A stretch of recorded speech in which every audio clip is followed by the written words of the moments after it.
बहुत ही अहम बात, हमारे माशरे में ना दो तरह के लोग रहते हैं। नंबर वन, एक वो लोग हैं कि जिनका घराना बड़ा खुशहाल है, जिस घर में इंसाफ होता है और वो बड़ा इत्तेफाक और सलूक और प्यार मोहब्बत से रहता है। एक हमारे माशरे में ऐसा भी घराने मौजूद हैं जिनके साथ ज़्यादती होती है और इंसाफ नहीं होता।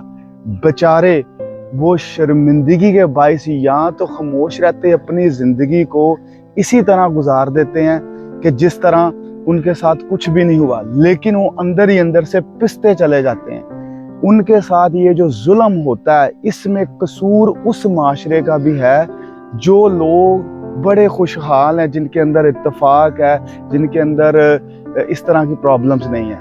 मैं कैसे कह सकता हूँ कि उनका कसूर है?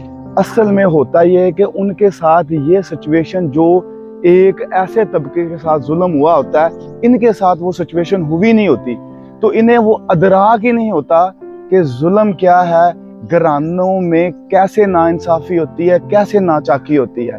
तस्वीर के भाईजान दो रुख हैं। हम सिर्फ एक रुख को देख के अपना ओपिनियन बना लेते हैं कि यार इस तरह अपने साथ अपनों को जिन्होंने आपसे ज़्यादती की है उनके बारे में नहीं बताना चाहिए या नहीं बात करनी चाहिए। इस तरह हमारी माशरे में इज़्ज़त होती है, आपके घराने की इज़्ज़त होती है। मुझे एक बात बताएं, वही घराना जो आपके बारे में आपकी किरदार कशी कर रहा है और झूठ की बुनियाद पे आपको गंदा किया जा रहा है, मुझे ये बताएं कौन से मज़हब में यह जायज़ है कि हम मेरे ऊपर अगर झूठ इल्ज़ाम लग रहे हैं या किसी के ऊपर झूठे इल्ज़ाम लग रहे हैं, वो अपना दफा ना करे।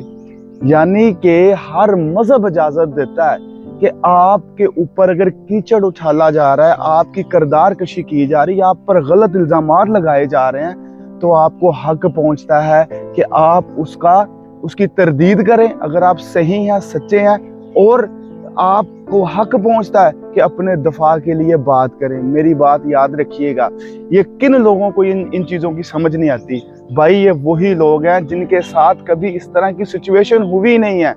जब उनके साथ इस तरह की सिचुएशन हुई नहीं है तो कैसे अंदाज़ा लगा सकते हैं कि किस बंदे के साथ क्या जुल्म हुआ है, क्या ज़्यादती हुई है, उसको किस तरह रोंदा जा रहा है या रोंदा गया है। तो भाईजान, तस्वीर के दो रुख हैं। एक चीज़ को पढ़ के कभी फैसला ना करें। ये आज की दुनिया इतनी जालिम हो चुकी है, ये अपनों को नहीं छोड़ती, ये लालच की भरी हुई दुनिया है। तो भाईजान, अगर आपको मेरी वीडियो पसंद आती तो ज़रूर इसको लाइक करें, सब्सक्राइब करें। Thank you very much.